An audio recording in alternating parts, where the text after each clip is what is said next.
All right, great question that came in that really got me thinking. And it's a question that I've been asked over the years, but also a question that my answer has evolved over time. And the question was regarding my fame. Do I hate being famous? Do I love being famous? And do I hate taking selfies? And again, my answer to this has evolved over time because I feel like, fame can be a really tricky thing. Fame can be great. Fame can be deceiving. Fame can also, if you let it, and if you get wrapped up in it, it can take you down long, dark roads that can be very detrimental and damaging to your career, to your life, to relationships. And, sometimes that is a dead end road if you kind of get wrapped up in it. So these days, and it's taken me years, by the way, to get here, is I try to be really neutral on fame, and I don't hate it. I don't love it like oh, I need to be famous.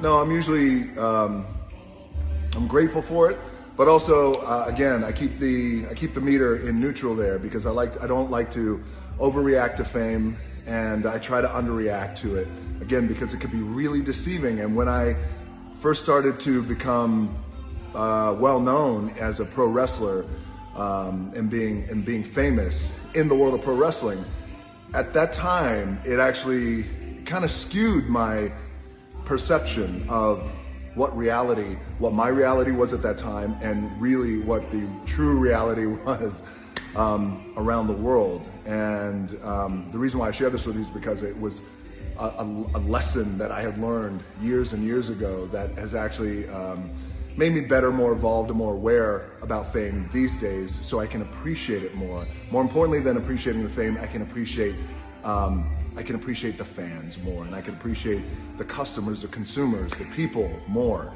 So when I was a pro wrestler, and when I first started to get a real taste of fame, was in around 1999, 98, 99, when I became WWE's youngest heavyweight champion.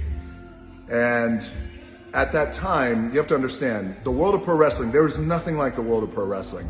It is a machine, an entity unlike no other in this world. And the passionate wrestling fans are like no other, which is why I still have a deep connection with them and a deep relationship with them, because I grew up in pro wrestling and I love it. Now, and again, I'm not speaking for any other pro wrestler, but I know how it affected me. So the day goes like this, the day in the life of a pro wrestler, at least for me back then, and for all of us back then, but I'll let you know how it affected me. So I would go to the airport, and I would usually fly out of Miami International Airport or Fort Lauderdale. From there, I would then fly to whatever town I was wrestling in, any city across the country. Land, I would go to the rental car, pick up my rental car. From the rental car, I would go to the hotel. I would check in. From the hotel, I would check in, then I would go to the local restaurant, whatever city it was.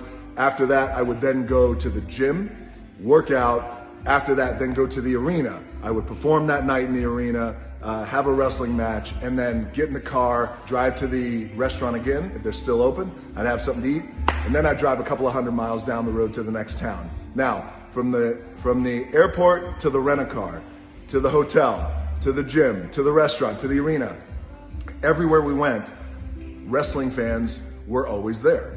So, which was great, and they wanted autographs, they wanted pictures, they had memorabilia, they wanted me to sign these WWE belts, they had everything and anything. Now, what happens, this is where fame can be a little tricky and it can be deceptive, and you gotta be careful about it, that you don't get sucked into the vortex of it, because it's created this reality for me back then. Now I'm 25, 26 years old, and the reality it created was, holy shit, I can't go anywhere. I'm so famous that that I can't go anywhere. Guys, I'm going to the airport. I mean, I'm going to the Waffle House, fans are there. I'm going to the local gym, fans are there. Going to the arena, fans are there. Rental car dealership, fans are there. I mean, I don't know. I'm like the Beatles. Guys, listen, Beatles, Elvis, Jesus, And I'm this famous now. So you can see, now this happened every single day. And when this happens every single day, this is where you have to be careful that you kind of don't get sucked up in it like I did. And I used to think like, man, I am just, I don't know what, I mean, this is crazy. So again, Jesus level fame. When the truth is, now looking back, the fame that I have today, that I'm so blessed with, and I'm a lucky son of a bitch to have, that fame back then pales in comparison to what I have today. But the lesson was, so here's what happened. I was out having dinner one night, and I was having dinner with my ex-wife, and I saw fans getting excited at another table, and I knew they were getting ready to come over. Nowadays, through time and experience, I could walk into a room, I could walk into a big space, it could be intimate, there could be 10,000 people. I can immediately assess, all right, they're gonna get emotional over there, this is getting ready to happen over there, this guy's got his camera phone already out, this guy's approaching, this woman's crying, like I can really assess now. I've got my spider senses to a really good place. So back then, I saw this couple getting ready to come over. They finally came over. They worked themselves up to come over to ask me for a picture. They come up, and they were so nice. I'll never forget it because it became this moment became my teachable moment and a great lesson that I took with me for life. And I'm so grateful it happened. And I thank this couple, by the way, that they probably had no idea that they were part of a defining moment in my life. So they came over and they were so nice. They said, I'm so sorry. We're so sorry. Can we please have your autograph and a picture? So sorry. And of course I said yes, but how I said yes was a psychological play, like I was playing chess, because I said yes, but in a way that made them feel bad. So I said, sure, yeah, absolutely. Come on, sit down. And in that moment, their demeanor changed, their energy changed. They went from excited and sorry, but really excited, to then they felt bad. And I have goosebumps now thinking about it. And they said, we're so sorry. You know what? Bad idea. You know, the wife is hitting the husband. See, I told you we shouldn't have come over. And I said, no, it's okay. Come on, sit down. They were like, oh, so sorry. So they sit down, we take a picture, and I sign their autographs, I sign their menus. They walk off. As they're walking off backwards and saying, we're so sorry. I said, it's okay. So they sit down. It took all of 30 seconds, not even 30 seconds, for me to realize that I had an opportunity to make somebody feel good, and I made them feel bad. And what an asshole that made me. And what an asshole, rightfully so, that made me feel like. And we did a little exercise at the table, I'll never forget it. And the exercise was, well, let me put myself in their position. Let me put myself in a fan's position when I walk into a room. So I did this little exercise at the table, and I walked through it. And walking through it really helped me, because I thought, okay, if I'm there having dinner with whoever, my friends, my wife, and all of a sudden my favorite celebrity walks in the restaurant, my favorite athlete, my favorite singer, my whoever, oh my God, there they are, right there. They get worked up. I gotta go over there and say, I have to go over there and get a picture. I have to go over there and get an autograph. And then they start working themselves up, and then they start having this dialogue at the table.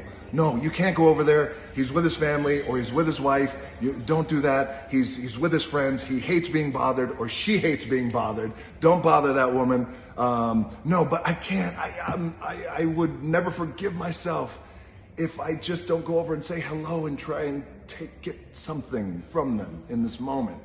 A picture, an autograph, anything. They work themselves up and they say, okay, let's do it. All right, they get their camera ready. They get their autograph. You got your pen. What are we gonna write on? I don't know, take a menu. Okay, take menus.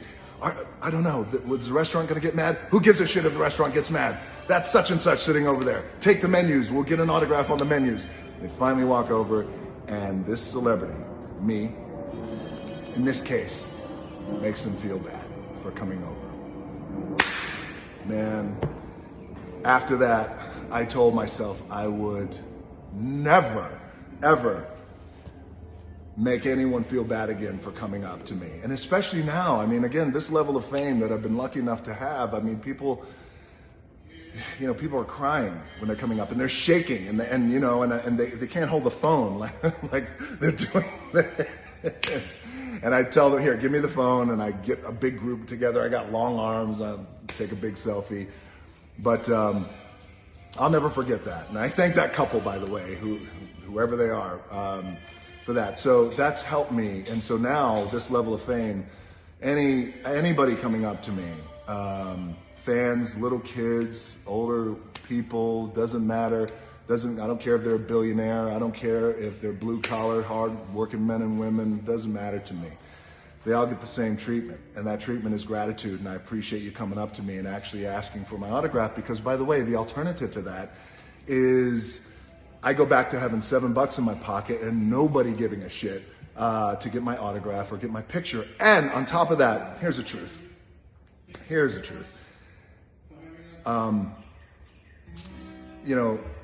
Taking a picture, a selfie, or signing an autograph is literally one of the easiest parts of my job. I do a lot of other things that are a lot harder than taking a picture and signing an autograph. So as it relates to fame, I'm neutral on it. I'm so grateful for it. Never take it for granted. And not only that, but I don't get sucked up in it either, where, I kind of let it skew my reality or ever make me become delusional about myself. I'm well aware of how famous I am. I mean, look, guys, there's Jesus, and then oh, one more thing. So this is what I always tell teenagers who have these big goals and dreams and ambitions, that they want to do things that sometimes is a connectivity and a connective tissue to celebrity. They want to be a pro athlete or a singer or an actor or whatever it is, or a famous lawyer or a doctor, where there's a little bit of celebrity or sometimes a lot of celebrity that's connected to these occupations. And I always tell teenagers, and I always tell young adults who are just getting out of college and graduating, getting ready to go out there into the world, is don't worry about fame.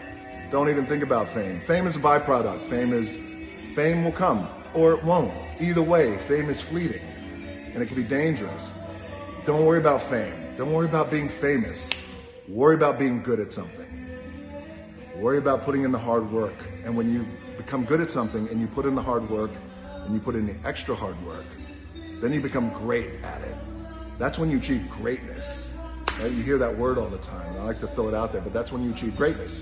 Then when you become great at something, you become the hardest worker in the room, first one in, last one to leave. And then once you become great at something and you put in time, years and years and years, minimum 10 years, 15, 20 years, that's when you become masterful.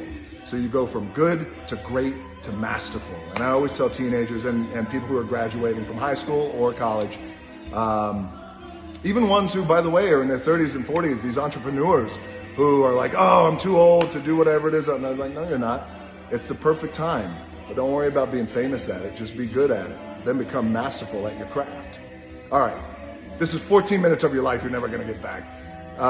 Thank you for the question regarding fame. I appreciate it. I'm neutral on it. I'm so grateful for it, though. But more importantly, I'm grateful for the fans, the consumers, the customers, and the people. Most importantly, you guys stay healthy out there around the world. And thank you for engaging in these Q&As. Always some of the best parts of my day. So thank you. Stay healthy.